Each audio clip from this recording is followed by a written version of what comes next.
তুমি যদি এইচএসসি 26 পরীক্ষার্থী হয়ে থাকো এবং তোমার যদি কমপ্লিটিং সেন্টেন্সে প্রবলেম থাকে, তুমি এই ভিডিওটি অবশ্যই দেখবা, কারণ আজকের এই একটা ভিডিওতে কমপ্লিটিং সেন্টেন্সের পুরো ক্লাসটা বা পুরো জিনিসটা আজকে আমরা শেষ করবো ইনশাল্লাহ। তাহলে চলো আমরা ক্লাসটা শুরু করি। আমি মোহাম্মদ আবু সুফিয়ান, পড়াশোনা করতেছি খুলনা বিশ্ববিদ্যালয়ে। এবার আসো, দেখো আমাদের প্রথম যে রুলটা একদম খুবই গুরুত্বপূর্ণ একটা রুল, প্রত্যেক বছরই একটা পরীক্ষায় থাকে, সেটা হলো অ্যাজ ইফ অথবা অ্যাজ দো এর রুল।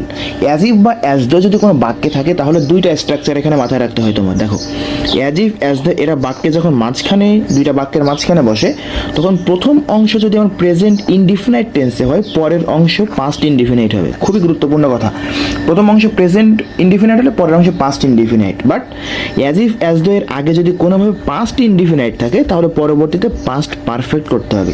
বুঝতে পারছো যে প্রেজেন্ট ইনডিফিনাইট হলে পাস্ট ইনডিফিনাইট, পাস্ট ইনডিফিনাইট হলে পাস্ট পারফেক্ট। এটা যদি মাথায় রাখতে পারো তাহলে অ্যাজ ইফ অ্যাজ থেকে যে রুল প্রশ্ন আসুক তুমি পারবো। দেখো একটা এক্সাম্পল বলতেছে, he speaks as if. As if এর অর্থ হলো যেন। বুঝতে পারছো অ্যাজ ইফ এর অর্থটা মানে কি? যেন। খেয়াল করো, হি স্পিক্স অ্যাজ ইফ মানে সে এমনভাবে কথা বলে যেন। এখন খেয়াল করে দেখো তো, অ্যাজ ইফ এর আগের যে অংশটা হি স্পিক্স, এটা কোন টেন্সে আছে ভাইয়া? প্রেজেন্ট ইনডিফিনিট টেন্সে না? দেখো প্রেজেন্ট ইনডিফিনিট টেন্সে আছে। এখন প্রেজেন্ট ইনডিফিনিট টেন্স হলে পরের অংশ, অ্যাজ ইফ এর পরের অংশ দেখো কোন অংশ হবে? Past indefinite. দেখো তো, হি নিউ এভরিথিং, বোঝা গেছে? Past indefinite. এবার খেয়াল করো তো, আমার সেকেন্ড বাক্যে অ্যাজ ইফ মাঝখানে দেওয়া, এরপরে হচ্ছে হি হ্যাড নোন এভরিথিং। এই অংশটা পাস্ট পারফেক্ট না ভাইয়া? এই অংশটা কোন টেন্স? Past perfect. এখন তুমি ভালো করেই জানো যে পাস্ট পারফেক্ট হলে অ্যাজ ইফের আগের অংশটা পাস্ট ইনডিফিনাইট হয়। সো আমার এই গ্যাপে আমাকে কি বসাতে হবে? Past indefinite. তাহলে আমি কি বসাতে পারি? যদি হি হ্যাড নোন এভরিথিং, আমরা এইটাই দিতে পারি, হি স্পোক অ্যাজ ইফ। কেন স্পোক দিলাম? কারণ আমার এখানে পাস্ট ইনডিফিনিট বানাইতে হবে। কি বানাইতে হবে? Past indefinite. আমরা একটু আগে করলাম যে পাস্ট ইনডিফিনিট হলে পরের অংশ পাস্ট পারফেক্ট। দেখো আমার পাস্ট পারফেক্টই আছে। সো এটা গেল অ্যাজ ইফ অ্যাজ ডু এর রুল। এর পরবর্তীতে আমরা যেটা দেখবো সেটা হলো সিন্সের রুল। সিন্স যদি সময় টাইপের কোনো কিছু উল্লেখ করে তাহলে বাক্যে সিন্সের ব্যবহারটা করা হয়। দেখো কি বলতেছে, সিন্সের স্ট্রাকচার এবং অ্যাজ ইফ অ্যাজ ডু এর স্ট্রাকচার একেবারেই সেম। দেখো সিন্স কোনো বাক্যের মাঝখানে এটা কি হিসেবে বসে না? কনজাংশন হিসেবে। ঠিক আছে, দুইটা বাক্যকে যুক্ত করে। যখন সিন্স দুইটা বাক্যের মাঝখানে বসে এবং প্রথম অংশ প্রেজেন্ট ইনডিফিনাইট বা প্রেজেন্ট পারফেক্ট হয়, পরের অংশ চোখ বন্ধ করে পাস্ট ইনডিফিনাইট। প্রথম অংশ পাস্ট ইনডিফিনাইটের, পরের অংশ পাস্ট পারফেক্ট। সেম একদম অ্যাজ ইফ বা অ্যাজ ডু এর রুল অনুযায়ী। খেয়াল করো তো, I know him present indefinite tense since, তাহলে পরের অংশ পাস্ট ইনডিফিনাইট হবে। I know him since we met, মানে যখন আমরা দেখা করছিলাম তখন থেকে আমি তাকে চিনি। এটা গেল। দেখো তো, মেনি ইয়ার্স পাস্ট সিন্স, সিন্সের আগের অংশটা কোন টেন্সে আছে ভাইয়া? Past indefinite. এই যে পাস্ট মানে ভি টু আছে, পাস্ট ইনডিফিনাইট। এখন পাস্ট ইনডিফিনাইটের পরের অংশ আমার কী হয় ভাইয়া? Past perfect. তাহলে কী হবে? উই হ্যাড লাস্ট মেট। হতে পারে না? কমপ্লিটিং সেন্টেন্স বিষয়টা হলো তোমাকে ভালো করে মাথায় রাখতে হবে, জাস্ট স্ট্রাকচার যেটাই তোমার স্ট্রাকচার প্রয়োগ করা দরকার ওই স্ট্রাকচারটা সেম রেখে বাক্যের অর্থপূর্ণ একটা বাক্য দিয়ে বা ছোট্ট একটা অংশ দিয়ে বাক্যটাকে কমপ্লিট করতে হবে। অর্থাৎ অর্থপূর্ণ একটা বাক্য হতে হবে। তুমি শুধু বাক্য তৈরি করলেই হবে না, বাক্যটা অর্থপূর্ণ হইতে হবে। ঠিক আছে? তাহলে দেখো মেনি ইয়ার্স পাস্ট মানে অনেক বছর হয়ে গেছে সিন্স আমরা দেখা করেছিলাম। কারণ কি? প্রথম অংশ পাস্ট ইনডিফিনিট, পরের অংশ পাস্ট পারফেক্ট হয়ে গেল। উই হ্যাড লাস্ট মেট, এই যে পাস্ট পারফেক্ট। আচ্ছা, এবার আসো আমাদের পরের রুলটা দেখি। It is time, it is high time. অত্যন্ত গুরুত্বপূর্ণ পরীক্ষায় it is time, it is high time থেকে একটা না একটা আসবেই ইনশাআল্লাহ। তোমরা লিখে রাখো যে 26-এ ইট ইজ হাই টাইম বা ইট ইজ টাইম থেকে একটা প্রশ্ন আসতেছে। দেখো কি বলতেছে, কোনো কাজ করা সময় হয়েছে বোঝাতে ইট ইজ টাইম বসে, সময় হয়েছে বোঝাতে। আর কোনো কাজ পূর্বেই করা দরকার ছিল কিন্তু এখনো করা হয় নাই, অর্থাৎ এখনই করতে হবে, না করলে ক্ষতি হয়ে যাবে, সেটাকে বলা ইট ইজ হাই টাইম। তাহলে it is time, it is high টাইমের মধ্যে পার্থক্য বোঝা গেল। ইট ইজ টাইম মানে এখনই সময়, এখনই উপযুক্ত সময়।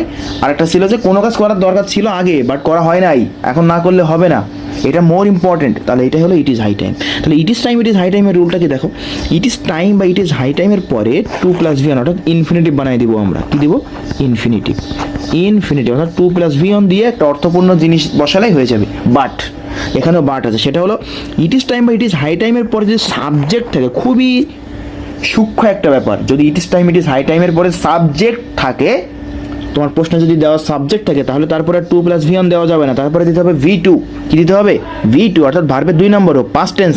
খেয়াল করো, ইট ইজ টাইম। খেয়াল করো তো, এখানে আমার গ্যাপ, কোনো কিছুই নাই, কোনো সাবজেক্ট নেই। দেখো টু চেঞ্জ আওয়ার হ্যাবিট, এখনই সময় আমাদের কি, আমাদের বৈশিষ্ট্য, আমাদের আচরণটা কি করতে হবে, চেঞ্জ করতে হবে। দেখো ইট ইজ টাইমের পরে কোনো সাবজেক্ট নেই, টু প্লাস ভি অন দিয়ে শুরু করছি। বাট ইট ইজ হাই টাইমের পরে দেখো উই আছে, একটা সাবজেক্ট আছে, তাই না? একটা সাবজেক্ট থাকার কারণে এর পরবর্তীতে কিন্তু টু প্লাস ভি অন আমরা দিতে পারবো না, আমাকে এখন দিতে হবে ভি টু। তাহলে উই যেহেতু আছে, তাহলে আমরা সেম জিনিসটা যদি লিখি যে we changed our habit, we changed our habit. কেন বললাম? কারণ এই যে সাবজেক্ট থাকার কারণে পরবর্তীতে ভার্বটা 2 নাম্বার রূপ হবে। It is time, it is high time থেকে প্রশ্ন ভাই একটা আসবে, তোমরা এটা খুব সুন্দর করে লিখে রাখো, এবং এটা যেভাবে বোঝালাম এভাবে পড়লে তুমি পরীক্ষা এখান থেকে যেটা আসো সেটা তুমি আনসার করতে পারবা। এবার আসো লেস্ট, আরও একটা গুরুত্বপূর্ণ জিনিস লেস্ট। লেস্টের অর্থ হলো পিছে ভয় হয় বা না হলে, মানে একটা সংশয় এরকম একটা জিনিস থাকে, ঠিক আছে? দেখো লেস্ট একটা কি অর্থ দেয়, নেগেটিভ অর্থ দেয়। লেস্ট কি অর্থ দেয় ভাইয়া, নেগেটিভ অর্থ দেয়। অর্থাৎ লেস্ট যুক্ত ক্লজে নো বা নট বসে না, তাহলে কিন্তু বিষয়টা অন্যরকম হয়ে যাবে। লেস্ট মানেই হচ্ছে নেগেটিভ জিনিস, এখন তুমি সেই জায়গায় যদি আরও একটা নো বা নট নিয়ে আসো, তাহলে বাক্যের অর্থ আবার পুরোপূর্ণভাবে উল্টায় যায়। সো লেস্ট নেগেটিভ হওয়ার কারণে লেস্ট যুক্ত ক্লজে কখনো নো বা নটের ব্যবহার করা যাবে না, ঠিক আছে? তাহলে খেয়াল করো, লেস্ট যদি কোনো বাক্যে থাকে, তারপরে আমরা একটা সাবজেক্ট ব্যবহার করব, তারপরে শুড অথবা মাইট ব্যবহার করব, তারপরে সঙ্গতিপূর্ণ একটি ভার্ব, মানে যেইটা আমার ওই বাক্যের সাথে খাপ খাই, সেই জিনিসটা আমরা ব্যবহার করবো। দেখো কি বলতেছে, রান ফাস্ট। খেয়াল করো, রান ফাস্ট, এই যে রান ফাস্ট, এটা একটা ইম্পারেটিভ সেন্টেন্স, মানে আমাকে দৌড়ানোর কথা বলতেছে। তাহলে এখানে ইনভিজিবলি, তাহলে তোমার সাবজেক্টটা কি, ইম্পারেটিভ সেন্টেন্স সাবজেক্ট কে থাকে, ইউ থাকে না, আমরা সেটা জানি। তাহলে খেয়াল করো তো, রান ফাস্ট, দ্রুত দৌড়াও, লেস্ট না হলে তুমি কি করবে, ট্রেনটি মিস করবে। দেখো খুব সুন্দরভাবে, রান ফাস্ট না হলে তুমি বাস মিস করবে, তুমি ট্রেনটি মিস করবে। তাহলে রান ফাস্টের পরে দেখো লেস্টের পরে একটা সাবজেক্ট নিয়ে আসলাম, তারপরে শুট নিয়ে আসলাম রুল অনুযায়ী, এবার দেখো মিস। কেন এই যে মিসটা কেন দিলাম, রানের সাথে দেখো মিল সম্পন্ন, দ্রুত দৌড়াও না হলে মিস করবা, সঙ্গতিপূর্ণ একটা ভার্ব নিয়ে আসলাম, you should miss the train. লেস্টের পরে দেখো আমি কিন্তু কোনো নেগেটিভ ওয়ার্ড ব্যবহার করি নাই, কোনো নো বা নট ব্যবহার করি নাই। তাহলে এবার খেয়াল করো তো, পরেরটা আমরা একটু দেখি। I think you are not punctual in studies, আমি মনে করি তুমি তোমার পড়াশোনায় কি পাঞ্চুয়াল না। বি পাঞ্চুয়াল, দেখো আবার বলতেছে বি পাঞ্চুয়াল, কি পড়াশোনায় কি হও, পাঞ্চুয়াল হও। না হলে লেস্ট, না হলে কি করবে তুমি ভাই, ফেল করবে, বিষয়টা তাই না? পড়াশোনায় পাঞ্চুয়াল হও, না হলে তুমি কি করবে, ফেল করবে। তাহলে lest you should fail in the exam, হয় না ভাইয়া? দেখো তো খুব সুন্দরভাবে হয়ে গেল, you should fail in the exam. কারণ পড়াশোনার সাথে কথা বলা হয়েছে, পড়াশোনার সাথে কথা বলা হয়েছে, পড়াশোনা ভালো করে করতে বলা হয়েছে, নাহলে তুমি কী করবো, অবশ্যই ফেল করবা। তুমি যদি এখানে দাও you should pass in the exam, তাহলে কিন্তু ভুল হবে। ভালো করে মাথায় রাখো, শুধু সেন্টেন্স বানালেই হবে না, বাক্যের অর্থটা মিল থাকতে হবে। আমি আগেও বলছি যে লেস্টের পরে শুডের পরে একটাও সঙ্গতিপূর্ণ ভার্ব, অর্থাৎ আগের যে কথাটা বলা হয়েছে সেই কথাটার সাথে এই কথাটা মিলতেছে কিনা, এমন একটা ভার্ব তোমাকে এখানে ব্যবহার করতে হবে। So you should fail in the exam, okay? তাহলে আমাদের লেস্ট চলে গেল। এবার আসে আমরা আনলেসের ব্যবহারটা একটু দেখে দেখো। এই unless, till, until, too dot dot to, এগুলো খুবই গুরুত্বপূর্ণ ভাই, এগুলো পরীক্ষা আসার মতো। এবার আনলেস দেখো, আনলেসের অর্থটা একটা নেগেটিভ ভাইব দেয়। আনলেসের অর্থ হলো কি, যদি না, কি জিনিস, যদি না। অর্থাৎ আনলেস দ্বারা যে ক্লজ শুরু হয় তাতে কোনো নট বসে না, অ্যাজ সেম অ্যাজ কিসের মতো, লেস্টের মতো। কারণ আনলেস একটা নেগেটিভ ওয়ার্ড, তাহলে তুমি নেগেটিভের পরে যদি আরও একটা নেগেটিভ দাও তাহলে সেটা পুরো ঘেটে যায়, তাই না? সো আনলেস যারা শুরু হলে সেখানে নট ব্যবহার করা যাবে না। দেখো আনলেস যুক্ত ইনকমপ্লিট বাক্যকে কমপ্লিট করতে গেলে প্রদত্ত ইনকমপ্লিট বাক্যের সাথে মিল রেখে একটি সঙ্গতিপূর্ণ বাক্য লিখতে হবে। অর্থাৎ এখানে কোনো রুল নাই, জাস্ট তুমি নটের ব্যবহারটা করবা না, এতটুকু তুমি মাথায় রাখতে হবে। আগের তোমাকে আনলেসের পূর্বে বা আনলেস যুক্ত যে বাক্যটা দেওয়া থাকবে তার পরবর্তীতে ওই বাক্যের সাথে রিলেট করে তোমাকে একটা বাক্য তৈরি করতে হবে। তাহলে কি বলতেছে খেয়াল করো তো, একটা এক্সাম্পল দেখি। You cannot understand everything clearly, তুমি সব কিছু পরিপূর্ণভাবে কি বুঝতে পারবে না, আনলেস, যদি না তুমি ভালো করে পড়াশোনা করো, রাইট? যদি না তুমি ভালো করে পড়াশোনা করো, বিষয়টা এরকম। তাহলে এইটা তোমার বাক্যের সাথে মিল রেখে করতে হবে, কিন্তু আনলেসের পরে তুমি নো নট ব্যবহার করতে পারবে না, এটাই তোমার মেইন ফ্যাক্ট। দেখো আনলেস ইউ রিড অ্যাটেন্টিভলি, ভালো করে না পড়াশোনা করলে তুমি কি কোনো কিছু ক্লিয়ারলি বুঝতে পারবে না। তাহলে দেখো তো, আনলেস ইউ কাম, যদি না তুমি আসো, তাহলে দেখো তো আনলেস যুক্ত অংশ আমি কোনো নট ব্যবহার করছি। আগে আমরা দেখছিলাম আনলেসের পরে গ্যাপ, এখন আনলেসের পরে দেওয়া আছে, তাহলে প্রথম অংশটা আমাকে তৈরি করতে হবে।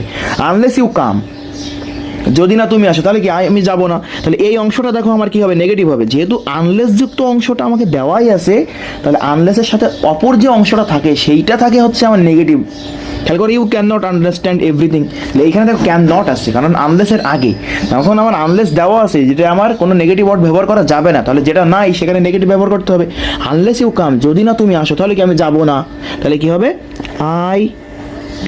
আমি এটা লিখতে পারি যে আনলেস ইউ কাম, তাহলে কি বলতে পারি I will not go, I will not go unless you come, যদি না তুমি আসো আমি যাব না, রাইট? আমি যাব না যদি না তুমি আসো, বিষয়টা এরকম। Unless you come I will not go, হয়ে গেল বাক্যটা, কি সুন্দর। এবার আসো too dot dot to, too dot dot to, দেখো কি বলতেছে, টু ডট ডট টু এর অর্থ হলো এতটাই যে, এটা আমরা কিন্তু করে আসছি, তাই না? কমপ্লেক্স সেন্টেন্স এটা আমরা করে আসছি, বা সম্ভব না এরকম একটা কথা বলতেছে, মানে কি নেগেটিভ সেন্স।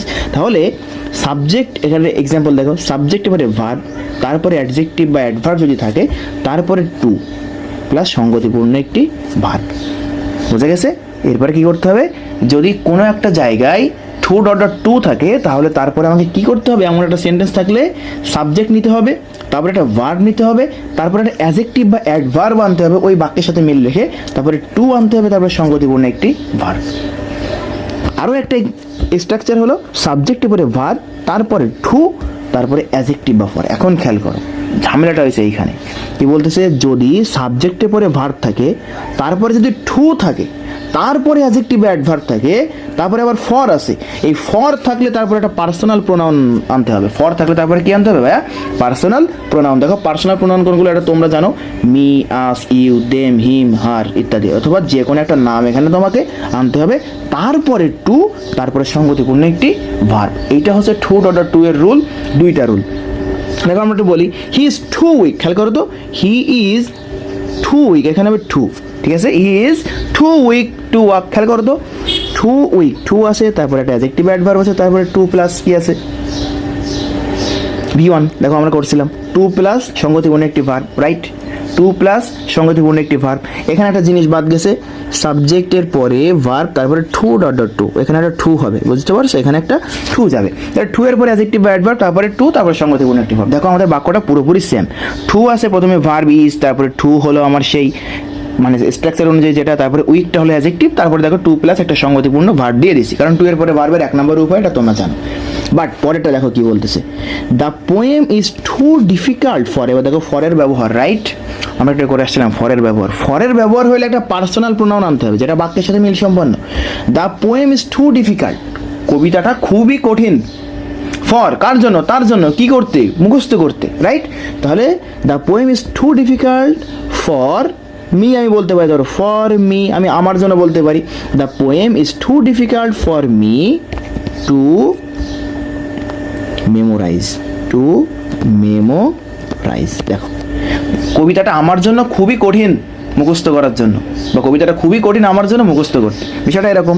তাহলে যে ফরের পরে একটা পার্সোনাল প্রোনাউন নিয়ে আসলাম বাক্যের সাথে মিল রেখে, তারপরে কি করলাম, টু প্লাস V1 একদম আগের স্ট্রাকচার অনুযায়ী, তাহলে টু ডট টু এর স্ট্রাকচার দুইটা, এটা মাথায় রাখলেই হয়ে যাবে, ঠিক আছে? এবার আসো সো দ্যাট, সো দ্যাটের ব্যবহারটা কি দেখো, সো দ্যাটের অর্থ হলো এতটাই যে, প্রায় সিমিলার কাইন্ড অফ জিনিস, তাই না? দেখো কি বলতেছে, ইনকমপ্লিট বাক্যটিকে সো এর পরে অ্যাডজেক্টিভ বা অ্যাডভার্ব থাকলে, তারপরে দ্যাট, তারপরে সাবজেক্ট, তারপরে ক্যান অথবা কুড, খুবই গুরুত্বপূর্ণ, ক্যান অথবা কুডের পরে একটা নট ব্যবহার করতে হবে তোমাকে, তুমি যেটাই ব্যবহার করো একটি সঙ্গতিপূর্ণ ভার্ব ব্যবহার করতে হবে, তারপর বাক্যের বাকি অংশ। এখন বিষয় আছে ভাই কখন ক্যান ব্যবহার করবো, কখন কুড ব্যবহার করবো। দেখো তো, প্রেজেন্ট টেন্স যদি হয় সো দ্যাটের আগে ক্যান, পাস্ট টেন্স যদি হয় তাহলে কুড, একদম ইজি। দেখো বলতেছে এভরিওয়ান অ্যাপ্রিশিয়েটস মিতু, মানে প্রত্যেকে মিতুকে কি করছে, প্রশংসা করে, ফর হার ইন্টেলিজেন্স, তার বুদ্ধিমত্তার জন্য। She is so intelligent that, দেখো সো আছে, so dot dot dot that, মানে ডটের ভিতরে একটা অ্যাডজেক্টিভ অ্যাডভার্ব বসেছে, তাহলে he is so intelligent.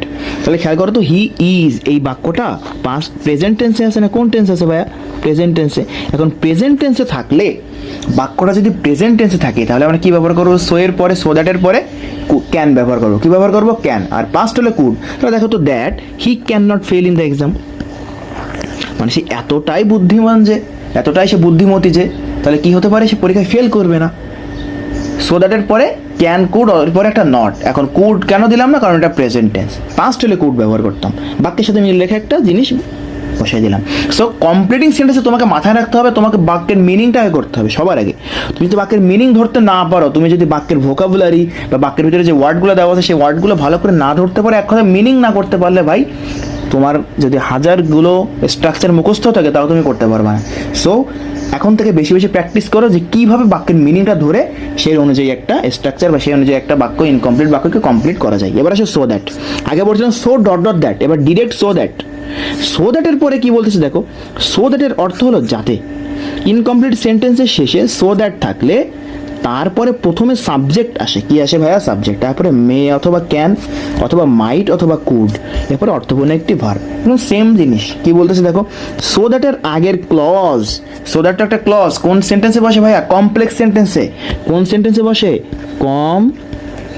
Complex সেন্টেন্সে বসে। তাহলে সো দ্যাটের আগের ক্লজ যদি প্রেজেন্ট টেন্স হয় তাহলে বাক্যে আমরা মে অথবা ক্যান ব্যবহার করব। যদি সো দ্যাটের আগের ক্লজ পাস্ট টেন্স হয় তাহলে আমরা মাইট অথবা কুড ব্যবহার করব। একদম ইজি ভাই। তুমি স্ট্রাকচারগুলো এমনভাবে আমি এখানে সাজিয়েছি, তুমি দেখলেই তোমার মুখস্থ হয়ে যাবে। ঠিক আছে, খাতা একটু নোট ডাউন করবা, দেখলেই মুখস্থ হয়ে যাবে, কোনো প্যারা নাই। তাহলে খেয়াল করো, আই ক্লোজ দ্য ডোর। এবার আমরা একটা এক্সাম্পল দেখি। I close the door of my room so that. খেয়াল করো, এই যে সো দ্যাট আছে, এই সো দ্যাটের আগে ক্লোজড পাস্ট টেন্স। কোন টেন্স? Past tense. তাহলে সো দ্যাটের পরে মাইট অথবা কুড ব্যবহার করবো, কারণ পাস্ট টেন্স আছে। তাহলে I close the door of my room, আমি আমার ঘরের দরজা বন্ধ করে রাখছিলাম, কেন? যাতে করে আমি শান্তিতে পড়তে পারি।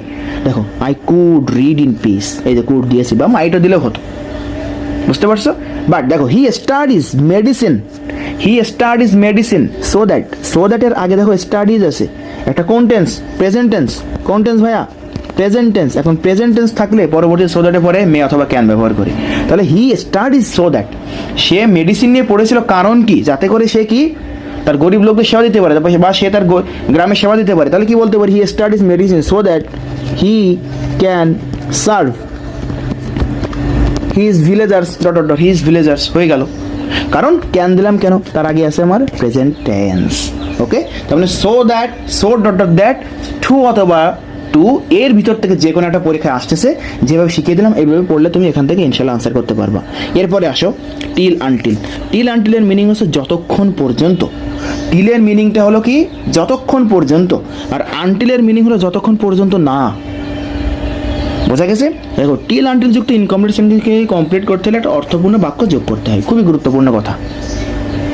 এখানে কোনো রুল নাই, শুধু রুল একটা জিনিস, সেটা হচ্ছে টিল আনটিলের পরে সবসময় অ্যাফার্মেটিভ বাক্য হবে, তুমি কখনো নেগেটিভ বাক্য করতে পারবে না। এইটা ভুল করলে ভাই গেছে। সো টিল আনটিলের পরে কখনো নো, নট কিচ্ছু ব্যবহার করা যাবে না, একটা অ্যাফার্মেটিভ বাক্য তোমাকে তৈরি করতে হবে। দেখো কি বলতেছো, আনটিল হিয়ার, ওয়েট হিয়ার, এখানে অপেক্ষা করো। আনটিল কি? আমি ফিরে আসা পর্যন্ত, এখানে অপেক্ষা করো, আমি ফিরে আসা পর্যন্ত। আনটিল আই কাম ব্যাক, আমি ফিরে আসা পর্যন্ত। রিড অ্যাটেন্টিভলি, টিল পড় বা মনোযোগ সহকারে পড়ো যতক্ষণ পর্যন্ত কি you get a good result, you get a good result. Read attentively till you get a good result, মানে মনোযোগ সহকারে পড়তে থাকো যতক্ষণ পর্যন্ত তুমি একটা ভালো রেজাল্ট অর্জন করো। ঠিক আছে, you get a good result, read attentively till you get a good result. Okay, এবার আসো পরবর্তী যেটা, সেটা হচ্ছে নো সুনার হ্যাড। খুবই গুরুত্বপূর্ণ ভাই, এটা পরীক্ষায় আসতেছে। এই no sooner had dot dot then, scarcely had dot dot when, hardly হ্যাডের পরে হোয়েন, এই তিনটার ভিতর থেকে যে কোনো একটা পরীক্ষায় 26-এ আসবে, লিখে রাখো, আসতেছে। দেখো, এদের অর্থ হলো যেতে না যেতেই, করতে না করতে, বলতে না বলতেই, খেতে না খেতেই, এসব জিনিস। ঠিক আছে, তাহলে এদের একটা মানে স্ট্রাকচার আছে, সেটা হলো এদের প্রথমে কি টেন্স থাকে? Past perfect tense. এরপরে যে হোয়েন বা দেন থাকে, কারণ এই যে হোয়েন আছে দেখো, প্রথমে দেন, তারপরে হোয়েন, তারপরে আবার হোয়েন। স্কার্সলি হ্যাডের সাথে কিন্তু হোয়েন বসে, ভালো করে মাথায় রাখো।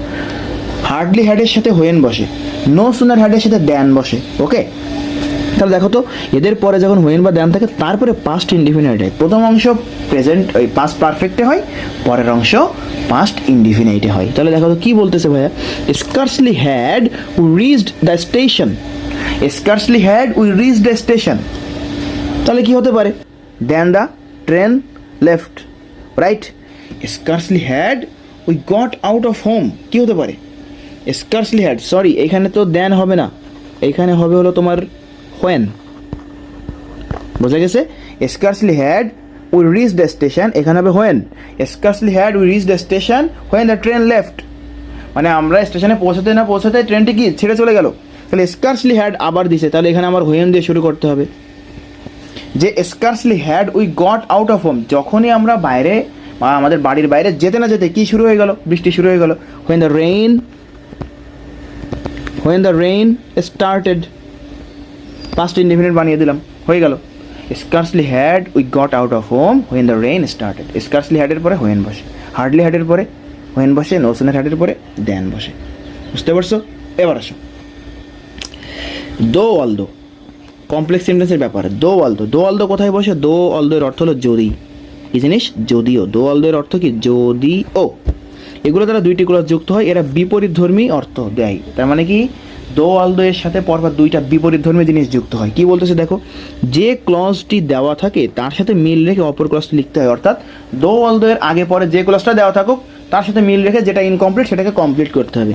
কি বলতেছে খেয়াল করো, দো উই আর থার্স্টি,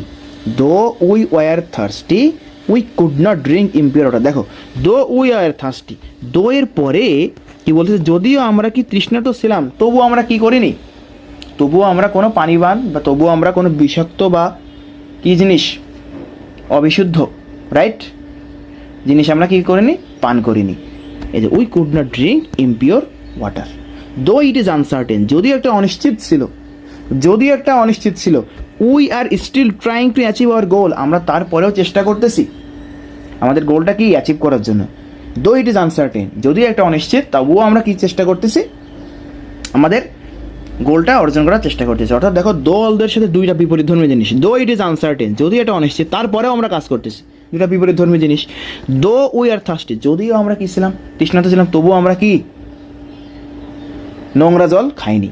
তাহলে বোঝা গেছে দেখো দুইটা বিপরীতধর্মী জিনিস। এরপরে দেখো কি বলতেছে, in spite of despite of. এই in spite of despite of সবসময় সিম্পল সেন্টেন্স গঠন করে, ভালো করে মাথায় রাখো। কোন সেন্টেন্স? এরা সিম্পল সেন্টেন্স গঠন করে, এদের অর্থ হলো সত্ত্বেও। দেখো এই জাতীয় ফ্রেজ, এগুলো হচ্ছে ফ্রেজাল জিনিস, এই জাতীয় ফ্রেজ থাকলে বিপরীত অর্থবোধক সেন্টেন্স ব্যবহার করতে হয়, ঠিক আছে?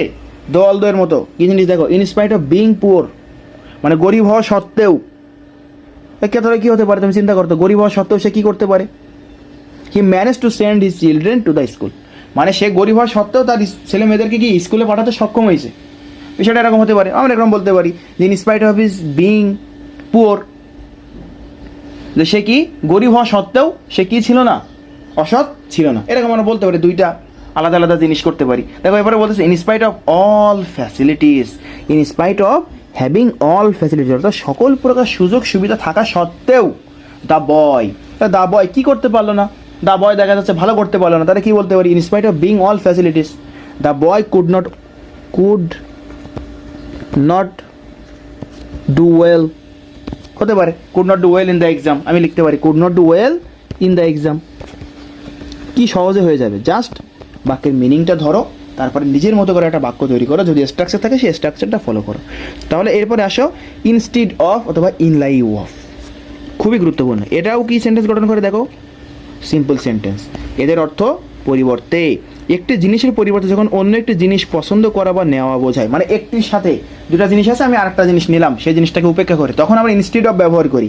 দেখো I wanted to learn English, আমি ইংলিশ শিখতে চাই, ইনস্টিড অফ মানে পরিবর্তে, আমি ইংলিশ শিখতে চাই, পরিবর্তে কিসের পরিবর্তে? Learning basic skill. আমি ইংলিশ শিখতে চাই, ইংলিশের বেসিক শেখার মানে ইংলিশের যে বেসিক জিনিস ওইটা আমি শিখবো না, তাছাড়া আমি ইংলিশ শিখতে চাই। তো দুইটা ভিন্ন ধর্মী জিনিস। এবং খেয়াল করো ইনস্টিড অফের পরে সবসময় ভার্বের সাথে কি হয় ভাইয়া, তোমরা কি জানো? প্রিপোজিশন। এরপরে ভার্বের সাথে কি হয়? আইএনজি, ইনস্টিড অফ লার্নিং হয়ে গেল। তাহলে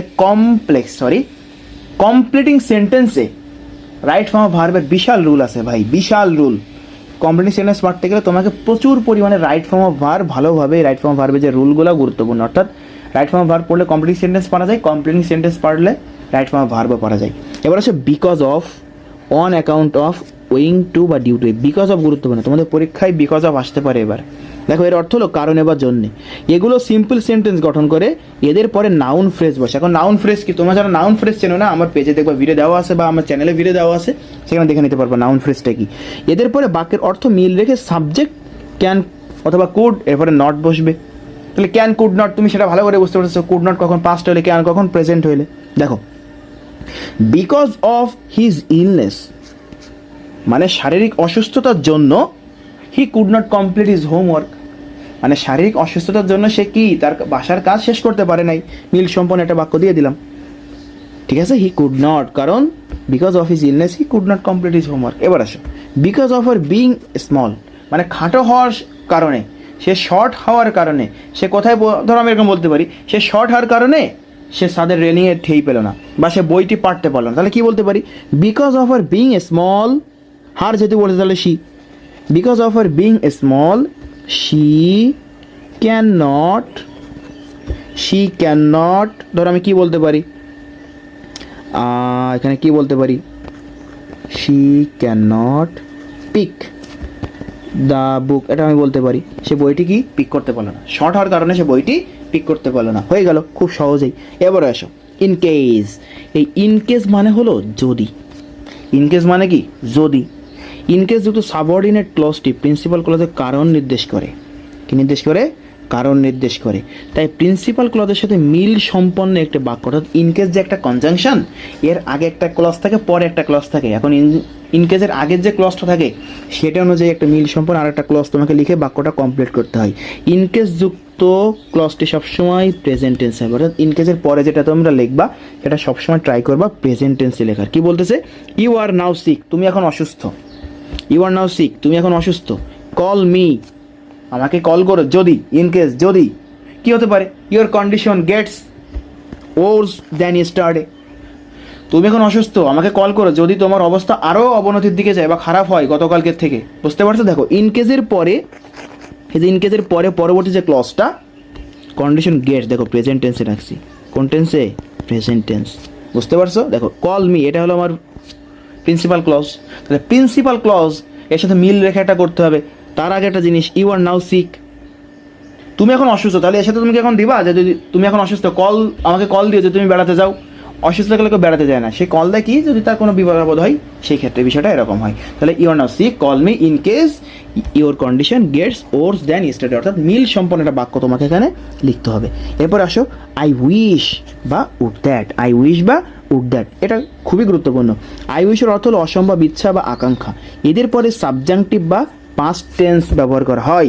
কি বলতেছে দেখো, সাবজেক্ট বা ওয়ার ব্যবহার করলে ওটা করা যায়। এরপরে আবার যদি উড দ্যাটের সাথে দুইটা রুল আছে, উড দ্যাটের সাথে তুমি ওয়ারও ব্যবহার করতে পারো, উড দ্যাটের পরে সাবজেক্ট বা কুড প্লাস ভি অন্য তুমি ব্যবহার করতে পারো। বোঝা গেছে, তাহলে দেখো তো, I wish I were a king, দেখো আই উইশ আছে, এরপরে অবশ্যই ওয়ার দিয়ে করতে হবে। আমার ইচ্ছা যদি আমি রাজা হতাম, অসম্ভব ইচ্ছা। Would that he were alive today, আমি এখানে হি ওয়ার দিছি, আমি এখানে হি কুড এটাও দিতে পারতাম, কারণ উড দ্যাটের সাথে দুইটা যাবে, বাট আই উইশ থাকলে শুধুমাত্র ওয়ার দিতে হবে। তাহলে আই উইশ বা উড দ্যাটের রুলটা বোঝা গেল কিনা, অসম্ভব ইচ্ছা। এবার যেটা করাবো চারটা একসাথে, খুবই গুরুত্বপূর্ণ, কি, with a view to, look forward to, accustomed to, would you mind, feel like. দেখো তো এই যে যতগুলো বললাম সবগুলো রাইট ফর্ম ভার্বের রুল না ভাইয়া, এইগুলো থাকলে এর পরবর্তীতে ভার্বের সাথে কি করতে হয় ভাইয়া, আইএনজি করতে হয়। তাহলে কি জিনিস, এদের পরে ভার্বের সাথে আইএনজি হয়। দেখো would you mind giving me a glass of water, would you mind giving me a glass of water, দেখো গিভ আছে ভার্বের সাথে আইএনজি করে দিয়েছি, গিভিং।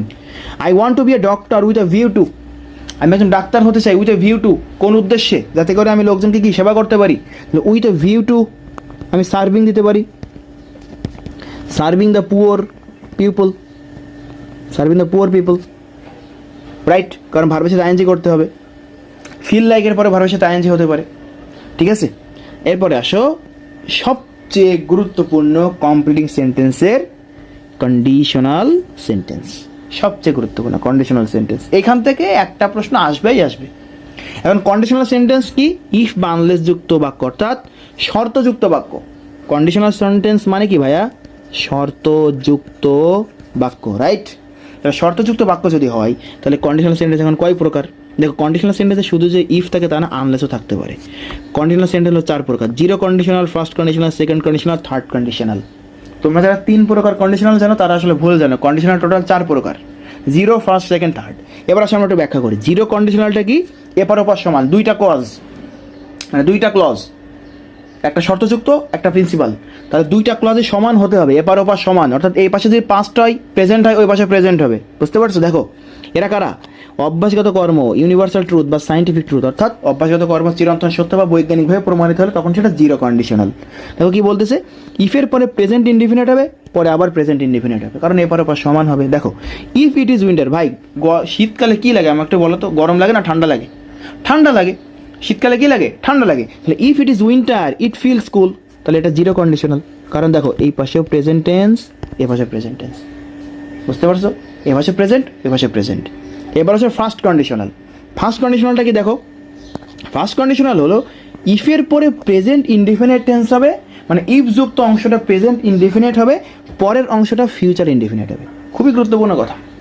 প্রেজেন্ট ইনডিফিনিট তুমি জাস্ট এইভাবে মাথায় রাখবা, if plus present indefinite plus future indefinite, তার মানে প্রেজেন্ট ইনডিফিনিট হওয়ার পরে ফিউচার ইনডিফিনিট। এখন ফিউচার ইনডিফিনিট কি, সাবজেক্টে পরে শ্যাল, ক্যান, উইল, মে যেটা বসুক, তারপরে ভার্বের বেস ফর্ম, ভার্বের বেস ফর্ম। তাহলে কি বলতেছে দেখো, if you reads well, if you reads well present tense, present tense তুমি দেখতে পাচ্ছ প্রেজেন্ট টেন্স। তাহলে এর পরবর্তীতে একটা অংশ আছে ইফ যুক্ত সেন্টেন্স, অর্থাৎ কন্ডিশনাল যুক্ত। যদি সে ভালো করে পড়তো, যদি সে ভালো করে পড়তো তাহলে সে কী করতো, পরীক্ষা ভালো রেজাল্ট করতো। তাহলে he will gain A good result, right?